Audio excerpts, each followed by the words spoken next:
நீங்கள் எல்லாருமே என்ன நினச்சிட்டு இருக்கோம்? ஃபெயிலியர் ஆயிடுச்சு, என்னால் அவங்கள நினச்சிட்டு இருக்க முடியல, எனக்கு வேறு லைஃபே இல்லை, எனக்கு அவங்க மிஸ் பண்ணிக்கிட்டே இருக்கு, எனக்கு அவங்க கூட தான் வாழணும், இதெல்லாமே சொல்லிக்கிட்டு இருக்கீங்க.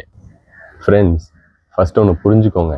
நம்ம ஏதோ தப்பு பண்ணி அவங்க நம்மளை விட்டு போனாங்கன்னா அதுக்காக இருந்து கெஞ்சலாம், தப்பு இல்லை. நம்ம எதுவுமே பண்ணாமல் அவங்களோட ஆசைக்காக அவங்க தேவைக்காக நம்மளை விட்டுட்டு போயிட்டாங்க, அப்புறம் அவங்க ஃபேமிலி சுச்சுவேஷன் சொல்லி நம்மளை ஏமாத்துறாங்கன்னா திரும்பிலாம் வரமாட்டாங்க. வந்தாலும் தேவையில்லை.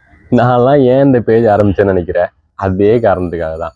என்ன பண்ணுறதுன்னு தெரியல, ஃபுல் மைண்ட் செட் அதுலேயே ஓடிடுச்சு. என் லைஃப்பில் நிறைய டைம் அதில் வேஸ்ட் பண்ணிட்டேன். எனக்கு முடியல. எனக்கு தெரியும் ஐ ஹாவ் டேலண்ட். எதில் காட்டுறது, எதுக்கு காட்டணுன்னே ஒன்றும் தெரியல.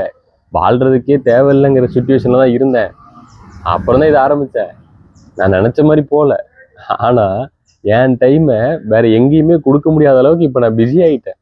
அது மட்டும் நல்லா தெரியுது. பிஸி ஆனதுக்கப்புறமும் என்னவோ என்னால் எதை பற்றி யோசிச்சு ஃபீல் பண்ண கூட டைம் இல்லை. பெருசாக இருந்து எனக்கு காசே வரல இன்னும். பட் பரவாயில்ல, ஐ எம் என்கேஜ். ஸோ நான் எப்போவுமே பிஸியாக தான் இருக்கேன். I am happy. எனக்கு இதனால ஒரு 4 பேருக்கு என் முகம் தெரியுது, நான் ஒரு 4 பேருக்கு நல்லது பண்ணுறேன், ரொம்ப சந்தோஷமாக இருக்கேன். இந்த மாதிரி வாழ்க்கை எல்லாருக்கும் மாறும். அதுக்கு நீ முயற்சி பண்ணு. ஃபஸ்ட்டு உன்னோட டைமை கரெக்டான இடத்துல ஸ்பெண்ட் பண்ணு, எல்லாமே மாறிடும்.